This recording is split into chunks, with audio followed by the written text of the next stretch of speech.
Friends, I hope you are fine. आज हम पढ़ेंगे लेसन सेकंड, निजी स्वास्थ्य सेवाएं। हमारे देश में कई तरह की निजी संस्थाएं सेवाएं पाई जाती हैं। बड़ी संख्या में डॉक्टर अपने निजी दवाखाने चलाते हैं। ग्रामीण क्षेत्रों में पंजीकृत चिकित्सा व्यवसायी मिल जाते हैं। शहरी क्षेत्रों में बड़ी संख्या में डॉक्टर हैं, जिनमें से बहुत से विशेषज्ञ की सेवाएं प्रदान करते हैं।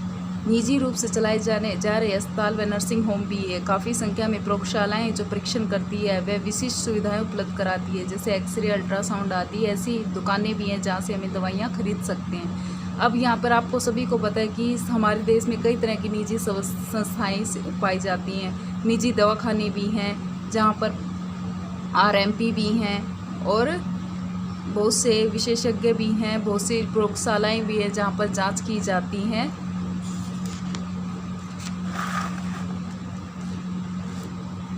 जैसा कि इसके नाम से ज्ञात होता है, निजी संस्थाएं सेवाओं पर सरकार का स्वामित्व अथवा नियंत्रण नहीं होता। निजी स्वास्थ्य पर सरकार का कोई भी अधिकार नहीं होता। सार्वजनिक संस्थाएं सेवाओं के विपरीत इन निजी स्वास्थ्य संस्थाओं में मरीजों को हर सेवा के लिए बहुत धन व्यय करना पड़ता है। निजी स्वास्थ्य संस्थाओं में लोगों को बहुत सारा धन खर्च करना पड़ता है। आज निजी संस्थाएं सेवाएं चारों ओर दिखाई देती है। अब तो बड़ी बड़ी कंपनियां अस्पताल भी चलाती है। कुछ कंपनियां दवाइयों को बनाने और बेचने भी लगी। शहर के कोने कोने में दवाइयों की दुकानें देखी जाती हैं। स्वास्थ्य सेवा और समानता, क्या सबके लिए पर्याप्त स्वास्थ्य सेवा उपलब्ध है? हम भारत की ऐसी स्थिति का सामना करें जहाँ निजी सेवाएँ तो बड़ी हैं परंतु सार्वजनिक नहीं। ऐसी दशा में लोगों की मुख्यतः निजी सेवाएँ उपलब्ध हो पाती हैं। ये शहरी क्षेत्रों में केंद्रित है। इन सेवाओं को मूल्य भी अपेक्षाकृत अधिक रहता है। दवाइयाँ महंगी होती है, बहुत से लोग इन्हें खरीदने में असमर्थ होते हैं। इसलिए जब परिवार में बीमारी होती है तो उन्हें ऋण लेना पड़ता है। अब निजी संस्थाएं तो बढ़ गई हैं पर सार्वजनिक नहीं बढ़ी है, जिससे लोगों को अधिक धन खर्च करना पड़ता है बच्चों, और दवाइयाँ भी महंगी होती है जिसके लिए उन्हें उधार लेना पड़ता है। अधिक पैसा कमाने के लिए निजी सेवाएँ प्राय ऐसे कार्यों को प्रोत्साहित करती है जो सही नहीं है। कई बार सस्ते तरीके उपलब्ध होने पर भी उनका उपयोग नहीं किया जाता। उदाहरण के लिए प्राय देखा जाता है कि बहुत से डॉक्टर अनावश्यक दवाइयाँ, इंजेक्शन या सलाइन बोतल आदि की सलाह देते हैं, जबकि साधारण दवा या गोली प्राप्त हो सकती है। कुछ डॉक्टर क्या करते हैं, अनावश्यक दवाइयाँ लिख देते हैं, इंजेक्शन, सलाइन बोतल आदि की सलाह दे देते हैं, जबकि साधारण दवाई से भी काम चल सकता है। तथ्य यह है कि जनसंख्या के 20% लोग ही बीमारी के दौरान आवश्यक दवाइयों को खरीदने में सक्षम होते हैं। वे लोग भी जिन्हें हम गरीब नहीं समझते, दवा संबंधी खर्चों को उठाने में कठिनाइयों का अनुभव करते हैं। एक अध्ययन में यह पाया गया है कि जो लोग अस्पताल में किसी बीमारी या चोट लगने के कारण भर्ती होते हैं, उसे 40% लोग खर्च का भुगतान करने के लिए पैसे उधार लेते हैं या अपनी कुछ संपत्ति बेच देते हैं। कई व्यक्ति को चोट लग जाती है तो क्या होता है, निजी सेवाएं इतनी महंगी होती हैं कि लोगों को उधार लेना पड़ता है या उनका अपनी धन संपत्ति बेचनी पड़ती है।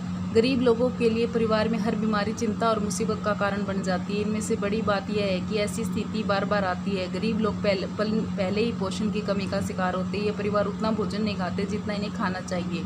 उन्हें जीवन की आधारभूत आवश्यकता जैसे पानी, पीने का पानी, घर के लिए पर्याप्त जगह, साफ सुथरा वातावरण तक उपलब्ध नहीं हो पाता और इसलिए उन्हें बीमार पड़ने की संभावना अधिक रहती है। बीमारी होने पर खर्चे से उनकी हालत और ख़राब हो जाती है। कभी कभी केवल पैसा ही लोगों के बेहतर इलाज में बाधक नहीं होता। उदाहरण के लिए महिलाओं को तुरंत इलाज के लिए डॉक्टर के पास नहीं ले जाया जाता। कई आदिवासी क्षेत्रों में स्वास्थ्य केंद्र कम है और वे अच्छी तरह नहीं चलाए जाते। वहाँ निजी स्वास्थ्य सेवाएँ भी उपलब्ध नहीं हैं। क्या किया जा सकता है?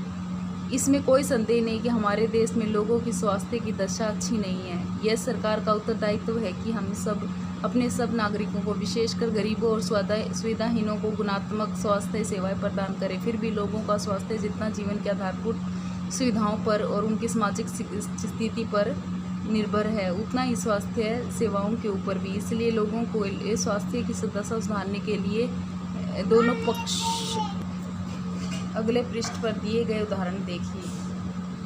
केरल का अनुभव। 1966 में केरल सरकार ने राज्य में कुछ महत्वपूर्ण परिवर्तन किए। राज्य के पूरे बजट का 40% पंचायतों को दे दिया। इसमें पंचायतें अपनी आवश्यकताओं को योजनाबद्ध कर पूरी तरह कर सकती थी। इसमें गांव के पीने का पानी, आहार, औरतों के विकास और शिक्षा आदि के लिए उचित व्यवस्था सुनिश्चित करना संभव हो सका। इसके फलस्वरूप जल वितरण व्यवस्था की जांच की गई, स्कूलों और आंगनवाड़ियों के काम को सुनिश्चित किया गया और गांव की विशेष समस्याओं पर ध्यान दिया गया। स्वास्थ्य केंद्रों में भी सुधार किया गया। इन सब कार्यों में स्थिति में सुधार आया। इसके प्रयत्नों के बाद भी कुछ समस्याएं तो बनी रही, जैसे दवाइयों की कमी, अस्पतालों में अपर्याप्त बिस्तर, पर्याप्त डॉक्टरों का ना होना। ये समस्याओं को दूर करने के लिए आवश्यकता है। आइए अब एक अन्य देश का उदाहरण और देखते हैं, कोस्टारिका का तरीका। कोस्टारिका का अभी तक हमने केरल का अनुभव पढ़ा, अब हम कोस्टारिका का तरीका देखेंगे। कोस्टारिका को दक्षिण अमेरिका के सबसे स्वस्थ देश माना जाता है। इसका मुख्य कारण उनके संविधान में निहित है। कई वर्षों पहले कोस्टारिका ने एक बहुत महत्वपूर्ण निर्णय लिया था कि वे देश में सेना नहीं रखेंगे। इसमें सेना पर व्यय किए जाने वाले धन को लोगों की शिक्षा, स्वास्थ्य और अन्य आधारभूत जरूरतों पर खर्चा करने में मदद मिली। कोस्टारिका की सरकार मानती है कि देश के विकास के लिए देश का स्वस्थ होना जरूरी है, इसलिए अपने देशवासियों पर वे स्वास्थ्य का बहुत ध्यान देती है। कोस्टारिका की सरकार अपने सभी निवासियों को स्वास्थ्य के लिए मूलभूत सेवाएं व सुविधाएं देती है, जैसे पीने का सुरक्षित पानी, सफाई, पोषण और आवास। स्वास्थ्य की शिक्षा को बहुत महत्वपूर्ण माना जाता है और सभी तरह की स्वास्थ्य संबंधी ज्ञान शिक्षा का एक जरूरी भाग है। तो बच्चों, आप ये लेसन अच्छे से रीड करेंगे। Thank you and have a nice day.